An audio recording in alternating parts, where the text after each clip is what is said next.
কি খাই বল? পাঁচি আঁকা দেবো, গোজু আঁকা দেবো।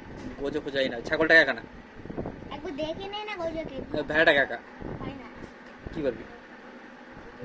হ্যাঁ আমি একটা গেম রান করলাম, যেটার মধ্যে আঁকানো যায় তো। তারপরে দিদি বললো টাকা রাখবে। টাকা লাগবে, টাকা দিবি? তোর টাকা না আছে? হ্যাঁ, টাকা নাই তোর? একা তো না বললে 100 টাকা ছিল, কি করলো ওটা? হ্যাঁ, ব্যাংকে রাখছিস? না না, ওটা ব্যাংকে দিতে হবে। কি একাই বল তাহলে? ইয়ার পরে ওই কাকটাকে একা